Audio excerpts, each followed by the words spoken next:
بسم اللہ الرحمن الرحیم۔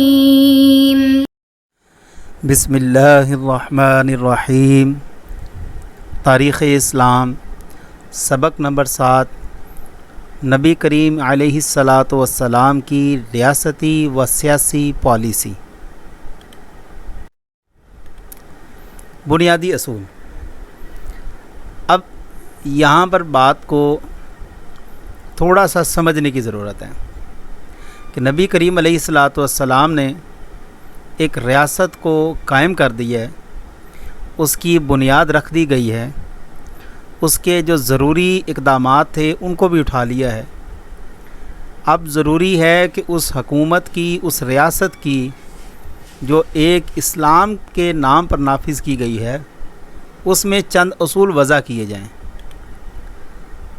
تو اس کے لیے جو اقدامات آپ صلی اللہ علیہ وسلم نے کیے ان کو انشاءاللہ تعالی آگے چل کے بیان کریں گے، لیکن ایک بات سمجھ لی جائے کہ سیاست اور اسلام یہ دونوں الگ چیزیں نہیں ہیں، یہ بالکل ایک ہی پلیٹ فارم پہ چل رہی ہیں۔ گویا اگر آپ چاہتے ہیں کہ بہترین اسلام کو سمجھیں اور اسلام کی ہر ایک چیز کو، اس کی ہر چیز وضع کردہ قوانین کو سمجھنا ہے تو آپ کو سیاست میں آنا پڑے گا۔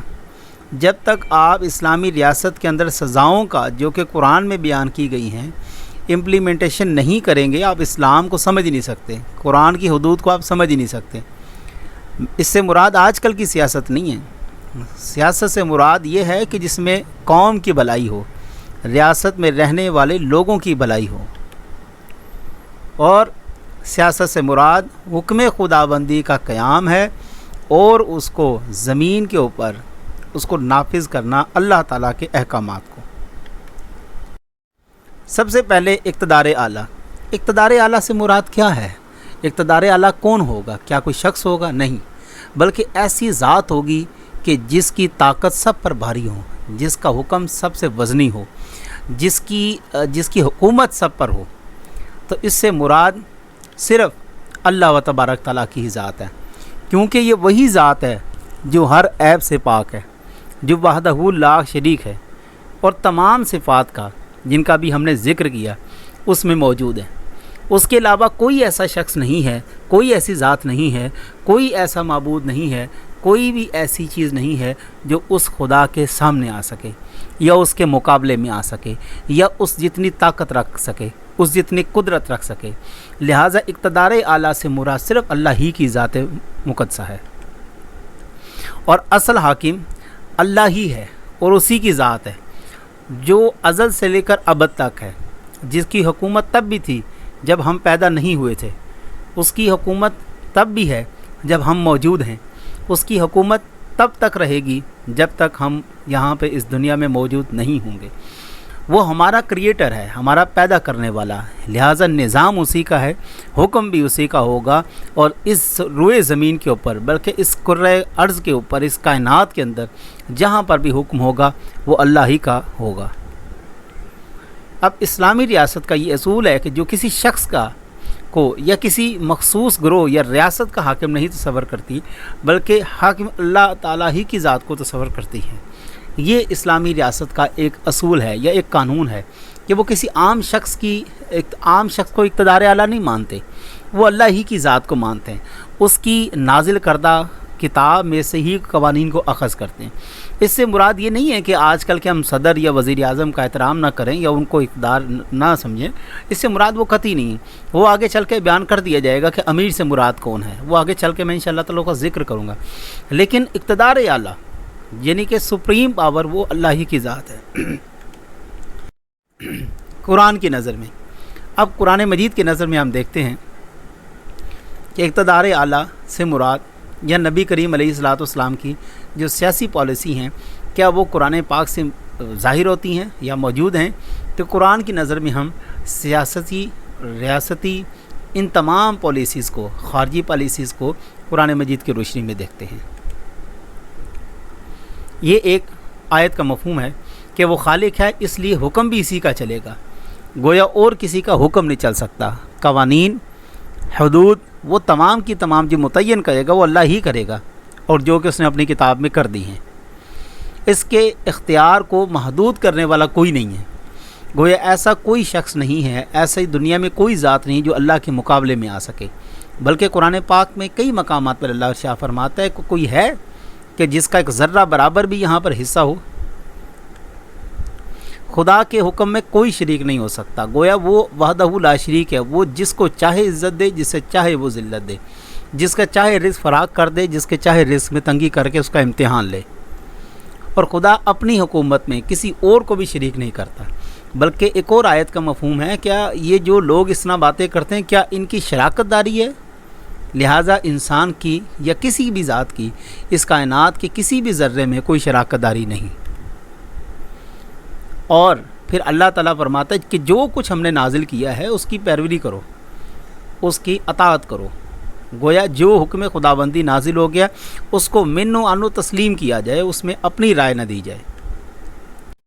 مملکت کا ضابطہ، کوئی ریاست کسی بادشاہ کو تسلیم نہیں کرتی، تو کوئی چند افراد کی جماعت کو وضع کر لیتی ہے، کوئی کسی کو امیر بنا لیتا ہے، کوئی کسی کو کیا کر لیتا ہے۔ لیکن چونکہ اب ریاست مدینہ کی بات کی جا رہی ہے تو اسی طرح اس چیز کو ہم بیان کریں گے جس طرح جمہوریت میں مقننہ ایک قانون بناتی ہے اور تمام لوگ اس کے پابند ہوتے ہیں۔ کچھ لوگ ایک اپنا بادشاہ بنا لیتے ہیں، کچھ لوگ امیر بنا لیتے ہیں، کچھ لوگ چند افراد کی جماعت کو مان لیتے ہیں، جس طرح ہمارے ملک میں بھی اسی طرح ہی ہوتا ہے۔ لیکن نبی کریم علیہ الصلوۃ والسلام نے جب ریاست قائم کی تو سیاسی پالیسی کے مطابق حکومت اور معاشرتی قوانین کا حق محض اللہ کو ہے۔ گویا یہ آپ صلی اللہ علیہ وسلم نے قرآن مجید کو سوسائٹی کے اندر، معاشرے کے اندر نافذ کرنے کے لیے یہ بات واضح کر دی کہ تم لوگ چاہے جس کو مرضی امیر مان لو، تم چاہے جس کی مرضی پیروی کر لو، لیکن قانون اور حکم جو ہے وہ محض اللہ ہی کا ہوگا۔ اس لیے قرآن مجید میں تمام حدود کو بیان کر دیا گیا، وہ کسی بھی قسم کی ہو، وہ غیبت کی ہو، بہتان کی ہو، چوری کی ہو، زنا کی ہو، بے جا حق کھانا ہو، یہ تمام جرائم جو ہیں ان کی سزائیں بیان کر دی گئی ہیں۔ آپ اس کو عدالتی نظام میں امپلیمنٹ کریں، دیٹس اٹ۔ اس میں اور کوئی دو رائے نہیں ہے، کوئی بھی اس میں کسی بھی قسم کی آپ اپنی ذاتی ان پٹ آپ نہیں ڈال سکتے۔ طریقہ انتخاب، گویا اب جو آپ کا امیر ہوگا یا آپ کا صدر ہوگا اس کا انتخاب کس طرح ہوگا، اس پہ جو پالیسی بنائی آپ نے، اندرونی پالیسی جو آپ کی ریاست کی بنی تھی، آپ کی جو سیاسی حکمت عملی تھی، اس میں کیا تھا؟ نبی کریم علیہ الصلوۃ والسلام کی سیاسی پالیسی کے مطابق انتخاب کا طریقہ باہمی مشاورت سے کیا جائے گا۔ گویا ایسے نہیں ہوگا کہ کوئی بھی شخص اپنے تئیں وہ صدر بن کے بیٹھ جائے یا اپنے تئیں وہ کوئی بھی وزیر وغیرہ بن کے بیٹھ جائے، ایسا نہیں ہے، بلکہ ایک جماعت ہوگی جس کی مشاورت سے جس کی وہ سلیکشن کریں گے۔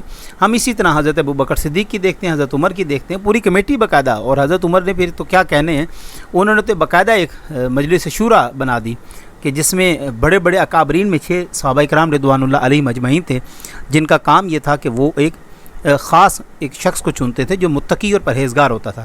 اسی مشاورت سے تمام خلفاء کا بھی انتخاب ہوا۔ گویا طاقت کے زور پر کوئی بھی شخص حاکم نہیں بن سکتا۔ ایسا نہیں کہ ایک شخص تلوار لے کر آئے اور وہ پورے ایک علاقے پر مسلط ہو جائے اور وہ کہے کہ مجھے حاکم تسلیم کرو۔ ایسے حاکم کی اطاعت نہیں کی جا سکتی، چونکہ وہ ظالم ہے، وہ جابر ہے، وہ جبر کے ذریعہ ہے، وہ انتخاب کے ذریعے نہیں ہے، وہ لوگوں کی امید نہیں ہے، وہ محض اپنی نفسانی خواہشات کے طور پر یا بلبوتے پر وہ اوپر آیا ہے۔ بلکہ لوگ اس شخص کا انتخاب کریں جو تقوی میں بہترین ہو، جو نیک اعمال اور صالح ہو اور سب سے آگے ہو۔ اگر آپ صحابہ کرام رضوان اللہ علیہم اجمعین میں دیکھیں تو سب سے متقی شخص کو دیکھا جاتا تھا، سب سے پرہیزگار شخص کو دیکھا جاتا تھا، سب سے نیک شخص کو دیکھا جاتا تھا کہ جو آئے اور آگے بڑھ کر عوام کی نمائندگی کرے۔ لیکن یہاں پر اگر ہم دیکھتے ہیں تو ہماری سیاسی پالیسیز ایسے نہیں ہیں۔ یہاں پر ایک جماعت بن جاتی ہے اور جماعت کا ایک سردار، ایک اکابر بن جاتا ہے، ایک اس کا لیڈر بن جاتا ہے، وہ اپنی ہی خواہشات کے مطابق اس پارٹی کو چلاتا ہے، اور اس کے مرنے کے بعد کوئی قابل شخص آگے نہیں آئے گا بلکہ اسی کا بیٹا آگے آ جاتا ہے۔ یہ مرسی جو ہے وہ ایک سیاست چل رہی ہے، جبکہ اسلام میں ایسا کوئی کانسیپٹ نہیں ہے۔ اسلام میں کانسیپٹ جو ہے وہ تقوی کا ہے، نیکی کا ہے۔ مجلس شورا، یعنی کہ مجلس شورا سے مراد وہ مخلص و دیانتدار عوام کا خیر خواہ ہوں، ان کی اہلیت و صلاحیت پر لوگوں کو پوری طرح سے مطمئن ہوں۔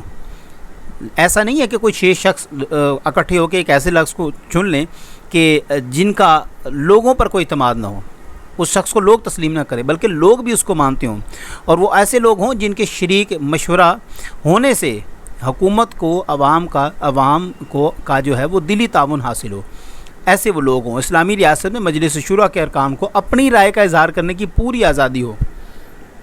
گویا 6 لوگ اگر بیٹھے ہیں، وہ کسی ایک شخص کو منتخب کرنا چاہتے ہیں، اس میں سے 2 لوگ راضی نہیں ہیں، وہ نہیں چاہتے کہ اس شخص کا انتخاب ہو کیونکہ یہ شخص اچھا نہیں ہے، اس کو اس کے کچھ عیبوں کا پتہ ہے، تو لہٰذا اس کی رائے کو تسلیم کیا جائے گا، اس کی رائے کی اہمیت ہوگی۔ ایسا نہیں ہوگا کہ آپ اس 5 کے تو مان لیں اور 1 کو نظر انداز کر دیں، اس کو مطمئن کرنا ضروری ہے۔ اب خواہ وہ صدر کی ذاتی رائے پر موقوف ہو یا نہ ہو، یہ ایسا نہیں ہے۔ میں وہی پھر عرض کر رہا ہوں کہ صحابہ کرام کے دور میں جو مجلس شورا بنی تھی اس کا بڑا ایک اہتمام تھا۔ گویا 6 لوگ جو تھے وہ 6 کے 6 جس شخص کے اوپر متفق ہوتے تھے اس کو وہ خلافت دیتے تھے، اور اس میں یہ بھی ایک بڑی بات ہوتی تھی، جس کو چنا جاتا تھا، جس کو نومینیٹ کیا جاتا تھا، وہ شخص خود ڈرتا تھا خلافت سے، وہ خوش ہو کے نہیں اس کو ایکسیپٹ کرتا تھا، کیونکہ یہ خلافت کوئی ایسی چیز نہیں ہے کہ جس میں آپ عیاشی کریں گے اور آپ ایسا نہیں ہے، بلکہ اس میں ایک ذمہ داری ہوتی ہے، عوام کو آپ نے لے کے چلنا ہوتا ہے، عوام کو آپ نے لیڈ کرنا ہوتا ہے، ان کے تمام مسائل کو دیکھنا ہوتا ہے۔ آج آپ کسی کو کونسلر چن لیں، اول تو وہ خود ہی خواہش مند ہوتا ہے، اس میں پیسے لگا کے وہ کسی نہ کسی طرح آگے آتا ہے، لیکن صحابہ کرام کے دور میں ایسا نہیں تھا۔ اولو الامر کی اطاعت، اب ایک آپ نے نمائندہ چن لی ہے، لہٰذا اب ریاست کی یہ ذمہ داری ہے کہ جو بھی خلیفہ یا امام یا صدر ریاست کا انتخاب ہوا ہے اس کی اطاعت کرنا لازم ہے اور فرض ہے، اور خود ارشاد باری تعالیٰ ہے، یا ایھا الذین آمنوا اطیعوا اللہ واطیعوا الرسول واولی الامر منکم، کیا ایمان والو اللہ کی اطاعت کرو اور رسول کی اطاعت کرو اور ان کی کہ جو تم میں سے حکومت والے ہیں۔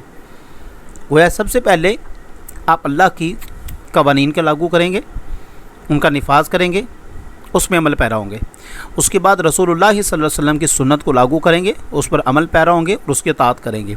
اس کے بعد جو آپ کا صدر ہوگا، وزیر اعظم ہوگا، جو بھی آپ کا امیر ہے، آپ کے اوپر فرض ہے کہ آپ اس کی اطاعت کریں، لیکن ایسا نہیں ہے کہ اگر وہ امیر یا صدر یا وزیر اعظم حکم خداوندی کی خلاف ورزی کر رہا ہے پھر آپ کے اوپر اس کی اطاعت کرنا فرض نہیں ہے، بلکہ اس کے خلاف جہاد ہے۔ جو اللہ کی حدود کو توڑے گا، جو رسول اللہ صلی اللہ علیہ وسلم کی قائم کردہ حدود کو توڑے گا، ایسے امیر کی اطاعت کرنا لازم نہیں ہے، فرض نہیں ہے۔ ایسے جو امیر ہیں یا صدر ہیں ان کے خلاف آپ بغاوت کر سکتے ہیں، یہ قرآن پاک کی آیت سے واضح ہو رہا ہے۔ امام ہو، صدر ہو، گورنر ہو، جو بھی حکمران ہو، اللہ اور اس کے رسول کے قوانین کو لاگو کرے گا اور اس کی اطاعت اس پر فرض ہوگی، وہ خود بھی، جو کہ قرآن و حدیث سے بالکل واضح ہے، جس طرح کہ ابھی ہم اوپر پڑھ چکے ہیں۔ قانون کے حکومت، اب قانون کی جو حکومت ہے، اب یہ دیکھا جائے گا کہ اسلامی ریاست قانون الہی پر سختی سے کاربند ہوتی ہے اور تمام امور کا تصفیہ قرآن و سنت کے مطابق کرتی ہے۔ گویا قانون کی حکومت کے 2 پہلو ہیں، نمبر 1 عدل ہے اور دوسرا مساوات ہے۔ عدل سے مراد کیا ہے؟ گویا عدل کا تقاضا یہ ہے کہ حکومت اور شہری دونوں کے اوپر قانون کی برتری ہو، ایسا نہ ہو کہ کوئی شخص جو ہے وہ قانون سے بالا تر ہے، جس طرح ہمارے ہاں یہ دیکھا جاتا ہے کہ اشرافیہ جو ہیں وہ قانون سے بالا تر ہیں، ان کے لیے جیلیں اور ہیں، ان کے لیے قوانین اور ہیں۔ جو ایک غریب اور ایک عام شخص ہے اس کے لیے جیل ہو رہا ہے اور اس کے لیے قانون ہو رہا ہے، اس کے لیے سزا ہو رہا ہے، اس کے لیے جزا ہو رہا ہے، یہ نہیں۔ اسلام اس چیز کو نہیں، اسلام کہتا ہے کہ اگر حضرت علی کو بھی عدالت میں بلانا ہو بحیثیت امیر تو وہ عدالت میں پیش ہوں گے، اگر حضرت عمر کو بلانا پڑے تو ان کو بھی بلایا جائے گا، ان سے بھی پوچھا جائے گا کہ آپ نے یہ کرتا کہاں سے لی ہے۔ یہ عدل ہے، اور ہمارے ہاں ایسی کوئی پریکٹس نہیں ہے۔ ہمارے ہاں ایک چور کو چھوٹی سی چوری کے اوپر 10-15 ہزار موبائل کے اوپر تو پھانسی ہو جاتی ہے، لیکن اشرافیہ میں سے اگر کوئی شخص اربوں روپے کی چوری کر لے، کسی کا مرڈر بھی کر لے، اس کو بحیثیت بڑے ایک اچھے شخص کے دیکھا جاتا ہے اور اس کو باقاعدہ جو ہے وہ ریلیز کر دیا جاتا ہے۔ مساوات سے مراد کیا ہے؟ مساوات سے مراد کہ قانون نافذ ہو اور ان کے مقدمات کی سماعت کے لیے ایک ہی عدالتی نظام ہو۔ میں پھر وہی عرض کر رہا ہوں کہ ہمارے ہاں ایسا نہیں ہے، ہمارے ہاں غریب کی عدالت ہو رہا ہے جہاں پر وہ سسکتا رہتا ہے اور اس کو جو ہے وہ انصاف نہیں ملتا، جبکہ اس کے برعکس امیر کو گھر بیٹھے انصاف مل جاتا ہے، امیر گھر بیٹھے اپنی بیل کروا لیتا ہے، وہ عدالت تک بھی نہیں جاتا، وہ جیل تک بھی نہیں جاتا، لیکن غریب اپنی ساری جمع پونجی لگا دیتا ہے لیکن اس کو یہ پھر بھی حاصل نہیں ہوتا۔ ماخذ قانون. اب سوال یہ پیدا ہوتا ہے کہ قوانین کو اخذ کہاں سے کیا جاتا ہے. اس کی ترتیب سرکار دو عالم صلی اللہ علیہ وسلم نے خود بیان فرما دی ہے کہ گویا سب سے پہلے آپ کو جو بھی قانون دیکھنا ہے آپ قرآن مجید سے دیکھیں, تمام کے تمام قوانین وہاں پر موجود ہیں. اور اگر کوئی قانون وہاں پر اشارتاً یا کنایتاً بیان کیا گیا ہے تو اس کی تفصیل آپ سنت رسول صلی اللہ علیہ وسلم سے دیکھیں. سنت رسول صلی اللہ علیہ وسلم میں اس کی تفصیل موجود ہوگی. اگر اس کے بعد بھی آپ کو کوئی سیٹسفیکشن نہیں ہوتی تو پھر فرائض ہیں, مستحبات ہیں, مباح ہیں, حرام ہیں, یہ تمام ہمارے پاس اجماع ہے, قیاس ہے, اجماع امت ہے, اجتہاد ہے, یہ تمام وہ چیزیں ہیں کہ جہاں سے آپ قوانین کو اخذ کر سکتے ہیں. لیکن جو پرائمری سورسز ہیں ہمارے پاس, اولین جو سورسز ہیں وہ قرآن اور سنت ہی ہے, یہیں سے ہم اپنے قوانین کو اخذ کرتے ہیں. بین الاقوامی تعلقات. اسلامی ریاست کی کبھی بھی اس بات سے کنارہ نہیں کرتی کہ وہ دوسرے ممالک کے ساتھ تعلق نہ بڑھائے, بلکہ اسلامی ریاست تو اس بات کو اپریشیٹ کرتی ہے, وہ تو بڑھاتی ہے ایسے معاملات کو کہ آپ دوسرے ممالک کے ساتھ اچھے روابط بنائیں, اچھے تعلقات بنائیں. لیکن پھر وہی بات کہ اسلام کبھی بھی جھکنے کی دعوت نہیں دے گا آپ کو. آپ یہ کر سکتے ہیں اچھی تعلقات ہوں, لیکن اگر آپ کہیں کہ اسلام جھک جائے یا اسلام کا امیر جھک جائے اپنے مفادات کے لیے, قوم کے مفاد کے لیے, یہ درست بات نہیں ہے. بلکہ آپ یہ سنیں کہ ان تمام امور میں جو انسانیت کی فلاح و بہبود کی راہ میں راہیں کشادہ کرے اور قوانین الہی کی نگہداشت کا موجب بنے, تعاون کرو, اور جو امور انسانی ترقی کی راہ میں رکاوٹ کا موجب ہوں یا خدا کی قائم کردہ حدود سے تجاوز کا باعث ہوں, ان کا کبھی بھی تعاون نہ کرو. یہ بالکل بات واضح ہے. جو اللہ اور اس کے رسول کے ساتھ ہے ہم اس کے ساتھ ہیں, جو ان کے خلاف ہیں ہم ان کے خلاف ہیں. خارجہ پالیسی اگر دیکھیں سرکار دو عالم صلی اللہ علیہ وسلم کی, تو اسلامی ریاست کے قیام پر پھر خارجہ پالیسی سے آپ کی بصیرت بالکل واضح ہوتی ہے, اور وہ اس طرح ہے کہ سرحدوں کو بیرونی حملوں میں اور خطرات سے محفوظ کر کے دین اسلام کی آپ نے اشاعت شروع کر دی. یہ آپ کی خارجہ پالیسی تھی. شام سے ملحقہ عرب علاقوں سے رومیوں کے اثر کو رسوخ کو ختم کر کے غلبے کا جو ہے وہ جو اثر و رسوخ تھا رومیوں کا ان کو ختم کر دیا. اور یہ جناب حضرت عمر کے دور میں تو بہت زیادہ ہوا نا. پھر عظیم فرمانرواؤں کو خط لکھ کر اسلام کی دعوت دی اور اللہ کی وحدانیت کا درس دیا. یہ آپ کے کچھ اور بھی پالیسیز موجود ہیں. دوسری دیکھیں تو قاصدوں اور سفیروں کا. سب سے پہلے قاصدوں کو قتل کر دیا جاتا تھا, لیکن آپ نے ان کی عزت و تکریم سکھائی کہ جو تمہارے پاس سفیر آتا ہے, قاصد آتا ہے پیغام لے کر, اس کی عزت کی جائے, اس کو قتل نہ کیا جائے. اور اگر کوئی شخص قتل کر دے تو اس کا مطلب یہ سمجھا جاتا تھا کہ اب ہماری اعلان جنگ ہے. دشمن کے ملک کے اندر گھسنے سے پہلے ان کو آگے بڑھ کر روکنے کا سنہری اصول واضح کیا. گویا اس سے پہلے ایسا نہیں تھا, اس سے پہلے آپ اچانک حملہ کرتے تھے, لیکن سرکار دو عالم صلی اللہ علیہ وسلم نے اپنی خارجہ پالیسی میں یہ شامل کیا کہ آپ دشمن ملک کو پہلے سمجھائیں, بات چیت پہ لائیں, ٹیبل ٹاک پر لے کر آئیں, اس کے بعد پھر آپ کوئی اقدام کریں. اسی طرح خندق کھود کر ثابت کیا کہ جنگ میں چال بازی سے کام لے کر اسلام کے دشمن کا سرنگوں کیا جا سکتا ہے. یہ ایک بہت بڑی سیاسی حکمت عملی تھی یا جنگی حکمت عملی تھی جو اس سے پہلے کبھی بھی آزمائی نہیں کی تھی, خاص طور پر مدینے میں. چونکہ میں اپنے پچھلے دروس میں یہ بات کر چکا ہوں کہ مدینے کا جو احاطہ تھا وہ 3 طرف سے پہاڑی سلسلہ تھا, اس میں پہاڑیاں تھیں, جبکہ فرنٹ اس کا خالی تھا. تو خندق کھود کے یہ آپ نے ایک خاص قسم کا اقدام کیا, اور آپ نے دشمن کے بچوں کو, بوڑھوں کو قتل کرنے سے منع کیا. یہ ہم نے اس کی واضح مثال جو ہے وہ فتح خیبر میں دیکھی. فتح خیبر میں آپ نے باقاعدہ کچھ اصول وضع کیا. حالانکہ جنگ میں کہتے ہیں جنگ میں کوئی اصول نہیں ہوتا, لیکن آپ دیکھیں نبی کرم صلی اللہ علیہ وسلم نے اپنی پالیسیز میں جنگ کے بھی اصول وضع کر کے بتایا کہ وہاں پہ درخت نہیں کاٹے جائیں گے, باغات کو نہیں خراب کیا جائے گا, ان کے علماء کو نہیں مارا جائے گا. اس طرح کے دیگر اصول بیان فرمائے. اگر اس سبق کا خلاصہ ہم دیکھیں تو اسلامی معاشرے کے نظام کے بہتر بنانے کے لیے ہر سیاسی حکمت عملی کو اپنانے میں گامزن رہتا ہے. نمبر 2, اسلام سے قبل کسی کے ہاں اس طرح کی خارجہ پالیسیز یا بیرونی پالیسیز یا سیاسی پالیسیز موجود نہیں تھی. جس نے ابھی ہم نے فتح خیبر کا ذکر کیا, اس میں آپ صلی اللہ علیہ وسلم نے باقاعدہ خود منع کیا کہ ان کے علماء کو نہیں مارو گے, ان کی عبادت گاہوں کو تباہ نہیں کرو گے, ان کی فصلوں کو خراب نہیں کرو گے, ان کے بچوں کو نہیں مارو گے, بلکہ ایسے شخص کو کہ جس نے تلوار نہیں اٹھائی بھی اس کو بھی تم ہرگز نہیں مارو گے. اس سبق سے نبی کریم علیہ الصلوۃ والسلام کی سیاسی بصیرت بالکل واضح ہوتی, جو کہ ہم آگے بیان کر چکے ہیں. اسلام نہ صرف عبادات کا نام ہے بلکہ جنگی حکمت عملی کو کیسے بہتر بنایا جا سکتا ہے اس کا بھی ذکر موجود ہے. سامعین محترم, عزیز طلباء, ہمارا یہاں پر 10 مکمل ہوتا ہے. اجازت دیجیے. اللہ حافظ.